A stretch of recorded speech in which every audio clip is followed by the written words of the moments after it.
An Affinitates business forum sponsored by the Westside Chamber recently took place at Nexus Impact Center. These area business leaders discussed how they're navigating challenges, and much of the conversation related to people.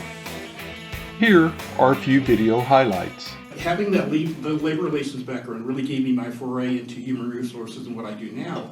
And what I'm saying here is that I'm dating myself by saying back in the old days, my father's time and when I first started doing HR, if we put up a hiring sign, we would have hundreds of people out the door. They promised something that was inspiring. They show like a path. I didn't even know how hard it is.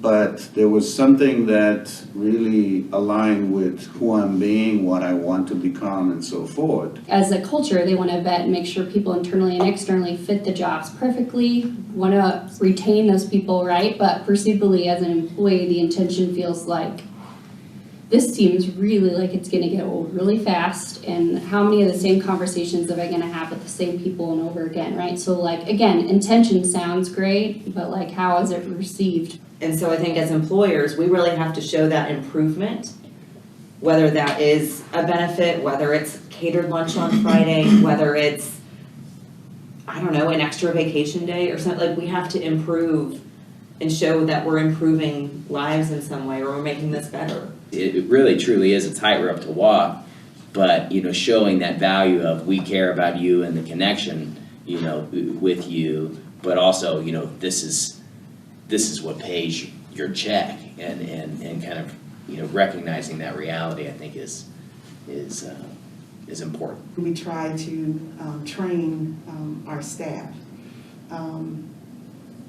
in providing what our clientele needs are. And then we also cross-train, so they're not just in one area, they're able to work in different departments. I'm trying to kind of rebuild my organization because I've had a lot of people with some of the success we've had get promoted and get their own agencies or move on to something else. Growth is out there, it's ready to be seized, but you have to have the people to help manifest those calls and sales and everything like that. I think what we're talking about is really kind of been coming to a head for a long time with technology, and I think COVID kind of threw everybody into the deep end, and here we are, trying to get figure out the school system, school to job pipeline and things like that.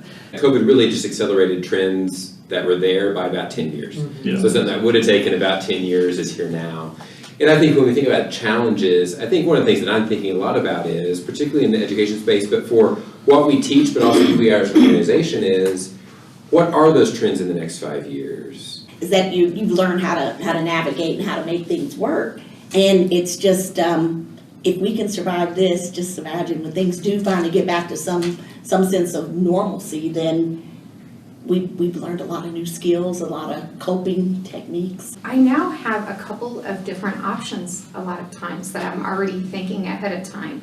So when I'm planning something, whether it's an event or something that I'm working on, I now am thinking not just one way or two way, but maybe even 3 ways that I would do this. Are you making a point to consider multiple options? Have the past couple years strengthened your coping skills? What do you think? Add a comment below or send a message to share your thoughts.